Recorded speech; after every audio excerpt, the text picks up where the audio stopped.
बिस्मिल्लाहिर्रहमानिर्रहीम। कैसे हैं भैया आप लोग? रटना नहीं है, समझना है। Syntax book board first year chemistry chapter number 11 thermochemistry का आखिरी पार्ट और ये आखिरी प्रॉब्लम जो है प्रॉब्लम नंबर 6 ये हम करने जा रहे हैं और ये 16th पार्ट। इसके बाद इलेक्ट्रोकेमिस्ट्री जो है उसकी तरफ चलेंगे। कॉपी पेंसिल ले लीजिए, लेक्चर तो है नहीं, बहरहाल ये है कि आप मेरे साथ साथ जो है वो सॉल्व करने की कोशिश करें। ठीक है भाई। एमडीकेट की ओरल क्वेश्चंस की सीरीज़ भी साथ साथ चल रही है, ठीक है, वो भी देखें, कोशिश करें। आप कितने पानी में हैं आपको पता होना चाहिए, आपकी तैयारी इस वक्त कहाँ है। बहरहाल क्वेश्चन नंबर 6 क्या कहता है? इसमें दो काम बोल रहा है आपसे। पहले तो बोल रहा है ड्रॉ कीजिए, ड्राइंग करनी पड़ेगी आपको थोड़ी सी। किस किस्म की ड्राइंग है ये? A fully labelled born Haber cycle. Born Haber cycle की ड्राइंग करनी है जो कि फुली लेबल्ड हो। लेबल्ड का मतलब सिर्फ ड्राइंग ना हो बल्कि उसके साथ कुछ ना कुछ लिखा हुआ भी हो, ठीक है। और किसकी? Born Haber cycle for rubidium chloride, ठीक है। तो ड्रॉ करनी है आपको labelled born Haber cycle, born Haber cycle, ठीक है, of rubidium chloride. Rubidium chloride एक तो काम ये बोल रहा है, ठीक है। एंड डेटरमाइन, अब ये दूसरा काम बता रहा है, बोल रहा है एंड डेटरमाइन, पता चलाइए द लेटिस एनर्जी। दूसरा काम हमसे बोल रहा है कि ये करना है आपने कि लेटिस एनर्जी जो है वो, लेटिस एनर्जी जो है वो फाइंड आउट करनी है। Lattice energy by using the following values all in kilo joules per mole. जो वैल्यूज़ आपको नीचे दी गई हैं इसकी मदद से लेटिस एनर्जी जो है वो भी आप फाइंड आउट कीजिए। और ये कुछ वैल्यूज़ दी हैं, ये भी मैं लिख दूंगा साथ ही, लेकिन ज़रा बॉर्न हैबर साइकिल का कॉन्सेप्ट जो है ना दोबारा से रिव्यू कर लें। वैसे उस वीडियो के अंदर तो मैंने सब बता दिया है, ठीक है। जैसे कि इक्वेशन यहाँ पर जो है इसने हमें नहीं दी रुबिडियम क्लोराइड की, ठीक है। तो इक्वेशन में आपके सामने रुबिडियम क्लोराइड की बना देता हूँ कि रुबिडियम जो है वो हाफ मोल क्लोरीन के साथ रिएक्ट कर रहा है, ये बन गया रुबिडियम क्लोराइड। एक सिंपल सी इक्वेशन, आधा मोल क्लोरीन का और रुबिडियम जो है ये सॉलिड है, आपको दिखा रहा है रुबिडियम सॉलिड है, ये गैस है और उसके नतीजे में रुबिडियम क्लोराइड जो है ये सॉलिड बन गया है, ठीक है। एक्सोथर्मिक रिएक्शन है, यहाँ पर कुछ हीट भी जो है वो रिलीज हुई है जिसको हम कहेंगे delta H -430 430.5 kilo joules per मोल, 430.5 किलो जूल्स पर मोल। ये क्या है? एक्सोथर्मिक रिएक्शन को रिप्रेजेंट कर रही है ना, और यही आपको बता रही है heat of formation of rubidium chloride. ये भी जहन में रखिएगा। तो इसके साथ में F लगा दूं छोटा सा तो कोई परेशानी की बात नहीं, ठीक है। और इसकी ये वैल्यू इसने गिवन दी है डेटा में, ठीक है। उसने कहा है heat of formation of rubidium chloride solid की 430.5 किलो जूल्स पर मोल, -430.5, ये भी आ गया और ये इक्वेशन भी आ गई। लेकिन सवाल यही पैदा होता है, हेसिस भी हमें यही बताता है और बॉर्न हैबर साइकिल भी असल में हेसिस लॉ की प्रैक्टिकल एप्लीकेशन है, उसका यूज़ है। तो क्या ये जो इक्वेशन आपको सीधा सीधा बता रही है कि रुबिडियम और क्लोरीन मिल गए आपस में, रुबिडियम क्लोराइड बन गया, क्या वाकई ऐसा है? नहीं, ऐसा नहीं है, बल्कि साइड रिएक्शंस भी कुछ हुए हैं। 2 रिएक्शंस रुबिडियम से मुताल्लिक हैं, 2 रिएक्शंस जो हैं वो क्लोरीन से मुताल्लिक हैं। तो क्विकली ज़रा इसको समझ लीजिए कि ये जो है ये जो है सबसे पहले ये सॉलिड रुबिडियम जो है, सॉलिड रुबिडियम जो है ये वेपराइज हुई है, यहाँ सब्लिमेशन का प्रोसेस हुआ है। और ये जब भी सब्लिमेशन का प्रोसेस होता है तो सॉलिड जो है डायरेक्टली गैसियस स्टेट में आ जाता है, सॉलिड डायरेक्टली गैस बन जाता है। तो ये सॉलिड है रुबिडियम सॉलिड, ये गैस सॉलिड में कन्वर्ट हो गया। ये क्या हुआ है? ये सब्लिमेशन हुआ है, डेल्टा एच और SU भी इसके साथ आ जाएगा, ठीक है। और ये एंडोथर्मिक रिएक्शन है, इसकी वैल्यू इसने हमें दी हुई है, ठीक है भाई। इसकी वैल्यू इसने हमें दी हुई है रुबिडियम की। सब्लिमेशन एनर्जी ऑफ रुबिडियम देखें नीचे दी हुई है 86.5 किलो जूल्स पर मोल, ठीक है, ये हो गया। 86.5 किलो जूल्स पर मोल। एक तो ये काम हुआ है रुबिडियम के साथ कि ये सॉलिड से गैस में कन्वर्ट हो गया।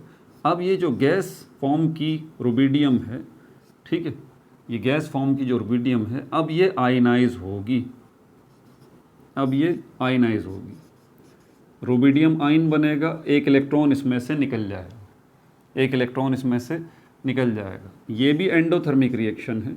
और ये कौन सा प्रोसेस हुआ है, अगर आप याद करें, ये डिसोसिएशन का प्रोसेस है। ऐसी बात है ना, डिसोसिएशन का प्रोसेस है। आयनाइजेशन पोटेंशियल इसको हम कहते हैं, आयनाइजेशन पोटेंशियल। तो इसके साथ I.P आ जाएगा। इसके मुख्तलिफ नाम हैं, आयनाइजेशन एनर्जी भी कहते हैं। कभी आपने वीडियो में देखा होगा मैंने इसको IE लिखा है, तो परेशान होने की ज़रूरत नहीं, आप इसको IE लिख लें, आयनाइजेशन एनर्जी। आप इसको IP लिख लें, आयनाइजेशन पोटेंशियल। समझ में आ रही है बात आपको? आप इसको इस तरह से भी लिख सकते हैं, ठीक है। तो बहरहाल ये दूसरी इक्वेशन हमारे पास ये आ गई कि अब ये बता रहा, ये भी एंडोथर्मिक रिएक्शन है, ठीक है। और इसमें जो हमारे पास डेल्टा H आया है वो कितना है, 403 किलो जूल्स पर मोल, ठीक है। ये दो काम तो इससे रिलेटेड हो गए, रुबिडियम से रिलेटेड। क्लोरीन से रिलेटेड काम क्या है कि ये मॉलिक्यूलर क्लोरीन जो है, ये मॉलिक्यूलर क्लोरीन जो है, ये मॉलिक्यूलर क्लोरीन ये एटॉमिक क्लोरीन में आनी चाहिए, तो ये बन गया। अब बच्चे यहाँ पे परेशान होंगे, ये 1/2 Cl2 क्यों लिखा है। देखिए ज़रा कॉमन सेंस अपना यूज़ करें, यहाँ कॉमन सेंस की बात है एक्चुअली। आपको मॉलिक्यूल नहीं चाहिए, आपको एटम चाहिए, ठीक है। आपने रिएक्ट कराना है इस क्लोरीन को, इस शक्ल में भी ये रिएक्ट नहीं कर सकता, ये इस शक्ल में रिएक्ट कर सकता है। जब तक आयोनिक स्टेट में ना आए रुबिडियम से रिएक्ट नहीं करेगा, और रुबिडियम भी इस स्टेट में रिएक्ट नहीं करेगा, इस स्टेट में भी रिएक्ट नहीं करेगा, इस स्टेट में रिएक्ट करेगा, आयोनिक स्टेट में। तभी तो लैटिस एनर्जी पता चलेगी आपको। लैटिस एनर्जी तो होती वो है ना जब आयंस रिएक्ट करते हैं। समझ में आ रही है बात आपको? तो ये मॉलिक्यूलर क्लोरीन है। अब इससे अगर हम सिर्फ Cl2 लेंगे तो इसका मतलब 2 क्लोरीन के एटम होंगे, ये होगा Cl2, Cl और Cl। इसको अगर आप अलग कर भी देंगे तो इक्वेशन के मुताबिक यहाँ पर आपको 2 Cl रखने पड़ेंगे ना, 2 क्लोरीन के एटम रखने पड़ेंगे ना। तो इसका तरीका ये है कि इसको हाफ़ कर लें, 1/2। अब जब ये हाफ़ हो जाएगा तो Cl2 जब हाफ़ हो जाएगा, आधा हो जाएगा, तो क्या इसका दूसरा मतलब क्या है? इसका मतलब सिर्फ एक क्लोरीन का एटम है। लॉजिकल बात, एक क्लोरीन का एटम, क्लोरीन के मॉलिक्यूल को आधा कर दिया ना, एक क्लोरीन का एटम, ये हो गया यहाँ पर, ठीक है। तो ये बात है, ये लॉजिकल बात है यहाँ पर, आपको यही चाहिए। तो ये क्या किया है आपने, आपने डिसोसिएट किया है, एटॉमिक स्टेट में लेके आए आप। तो यहाँ पर भी कुछ एनर्जी रिलीज़ हुई है, ये भी एंडोथर्मिक रिएक्शन है, ठीक है। और इसको क्या नाम देंगे हम, इस एंडोथर्मिक रिएक्शन को, इसको हम कहेंगे डिसोसिएशन एनर्जी, ठीक है। डिसोसिएशन एनर्जी, जिसमें आपने डिसोसिएट किया है मॉलिक्यूलर क्लोरीन को, एटॉमिक क्लोरीन में आप लेके आए हैं, डिसोसिएट किया है, ठीक है। और कितनी एनर्जी रिलीज़ हुई है यहाँ पर, इसके लिए 1/2 आपको लेना पड़ेगा। देखें इसका मोल जो है ये 1/2 ये यहाँ पर लाना पड़ेगा।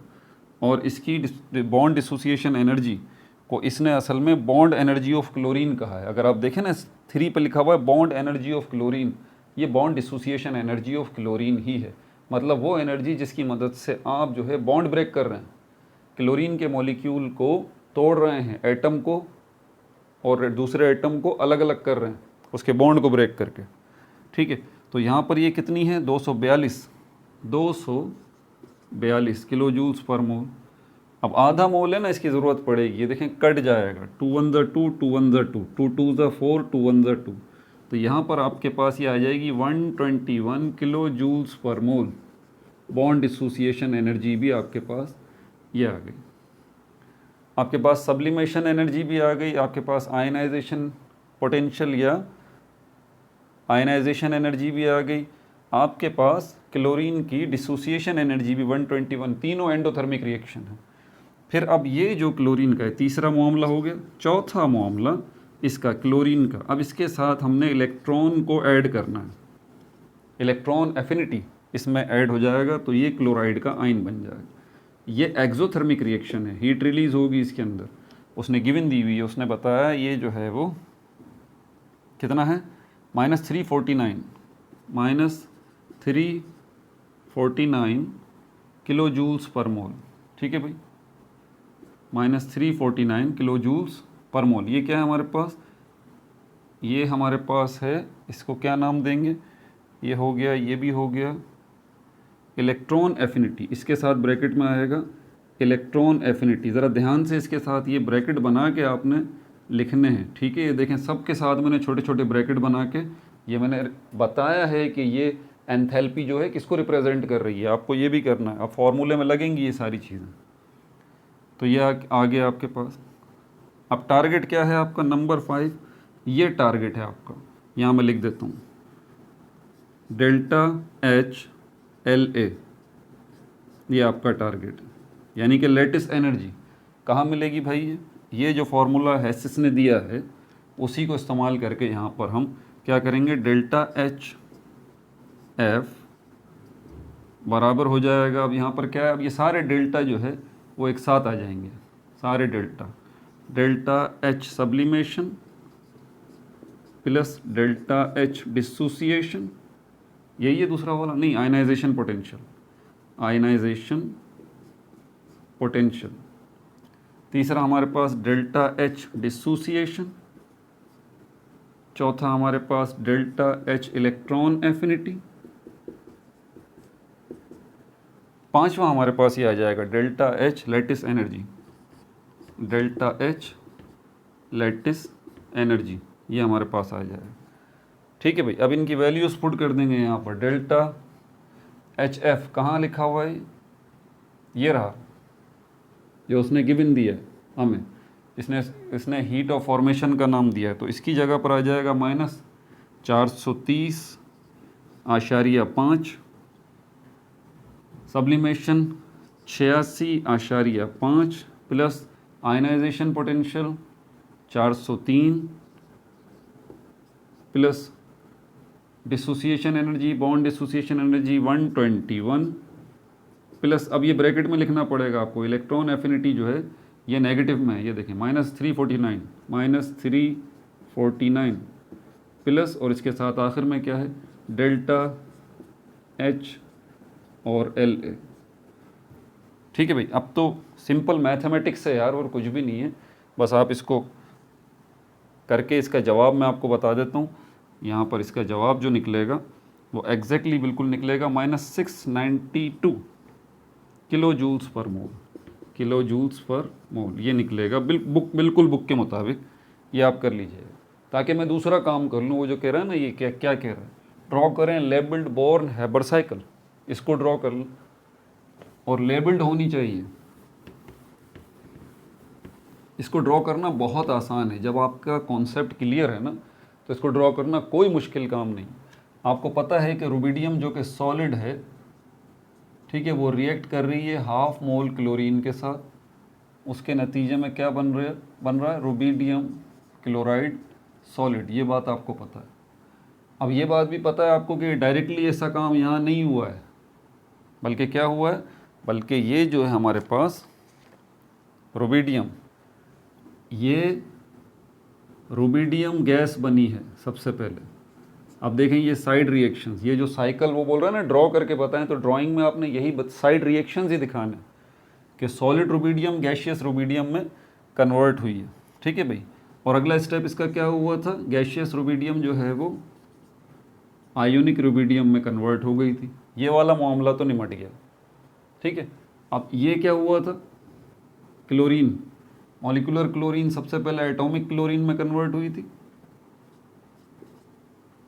ठीक है भाई, और एटॉमिक क्लोरीन में कन्वर्ट होने के बाद क्या हुआ था, ये आयनाइज हुई थी, एक इलेक्ट्रॉन इसने लिया था। ऐसे ही सब कुछ था। देखिए ये यहाँ से ये सारे यही स्टेप्स हैं जिनको मैं यहाँ पर बता रहा हूँ। ठीक है, rubidium solid, rubidium gas, rubidium ion, chlorine molecule, chlorine atom, chlorine ion. अब क्या करेंगे, अब ये दोनों मिलेंगे, मिल गए। ठीक है, मिल जाएंगे। उसके नतीजे में क्या बनेगा, उसके नतीजे में बनेगा अब रुबिडियम क्लोराइड, रुबिडियम क्लोराइड, ये भी सॉलिड है। लेकिन अब इसके मुताबिक हम ये जानते हैं कि ये जो आयंस मिले हैं इन दोनों के मिलने से, क्योंकि हमारे पास जो इक्वेशन बता रही है ना हीट ऑफ फॉर्मेशन, वो बोल रही है कि भाई ये 430.5 ये हीट इन्वॉल्व है। यहाँ पर यही बताया था ना इसने, ब्रैकेट में मैं लिखता हूँ डेल्टा H कितनी है, -430.5, 430.5 ये उसने बताया। तो डायरेक्टली बताया उसने कि रुबिडियम और क्लोरीन मिले, रुबिडियम क्लोराइड बन गई, इतनी हीट जो है वो एक्सोथर्मिक रिएक्शन हुआ और हीट इतनी रिलीज हो गई, एंथैल्पी चेंज ये आ गया। लेकिन हम जानते हैं कि ये एंथैल्पी चेंज इन दोनों का एक्चुअल नतीजा नहीं है, बल्कि कुछ और भी चेंजेस हुए हैं। इस स्टेप पे भी एंथैल्पी चेंज हुई है, कितनी हुई है, रुबिडियम जब गैशियस हुई, ये रही, कितना इसका लिखा था मैंने, रुबिडियम जब गैशियस हुई थी 86.5। तो सबसे पहले इसके देखें, लेबलिंग कह रहा है ना 86.5, ये ब्रैकेट में आ गया यहाँ पर। और यहाँ जब मामला हुआ था आयोनिक वाला, तो फिर क्या हुआ था, 403 एग्जैक्टली ये था 403, ये भी एंडोथर्मिक रिएक्शन हुआ था 403। और यहाँ से यहाँ जब मामला हुआ था, अब यहाँ से चलें क्लोरीन से, यहाँ से जब यहाँ मामला हुआ मॉलिक्यूलर क्लोरीन से एटॉमिक क्लोरीन जो हुई, तो उसके नतीजे में क्या बना था हमारे पास, कितनी हीट रिलीज हुई थी, 121, यही है ना 121। तो यहाँ पर ब्रैकेट में 121। और अब यहाँ से जब ये इलेक्ट्रॉन एफिनिटी हुई थी तो ये एक्सोथर्मिक रिएक्शन हुआ था, ठीक है, और ये हुआ था -349, -349 ये बन गया। अब यहाँ पर एंड जो बना है हमारी कैलकुलेशन के मुताबिक कि एक्चुअली जो क्लोराइड आयन और रुबिडियम आयन मिले हैं जिससे ये रुबिडियम क्लोराइड बना है, तो कितनी एनर्जी रिलीज हुई है, -692 किलो जूल्स पर मोल। ठीक है भाई, तो ये रही आपकी डायग्राम, ठीक है, बॉर्न हैबर साइकिल की, जिसमें आप ये सारा बनता हुआ भी दिखा रहे हैं और ये क्लियरली ये लेबल भी हुई हुई है। ठीक है, अगला चैप्टर धमाकेदार चैप्टर है इलेक्ट्रोकेमिस्ट्री, आपको पता है। लेकिन अगर आपने मेरी बातों पर अमल किया, लेक्चर्स को प्रॉपर नोट किया, तो आप जो है इस इलेक्ट्रोकेमिस्ट्री के चैप्टर को उड़ा के रख देंगे चुटकियों में।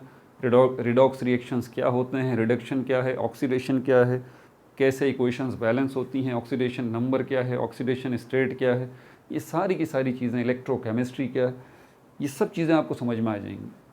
लेकिन एक काम आपने करना, मेहरबानी करके जल्दबाजी नहीं करनी, ठीक है, जल्दबाजी नहीं करनी, रिलैक्स होके। दूसरी बात, लेक्चर को नोट ज़रूर करना है। अब अगला पार्ट जो आएगा, ये थर्मोकेमिस्ट्री हमारा निमट चुका। अपना बहुत ज़्यादा ख्याल रखिएगा। No like no subscribe, only share.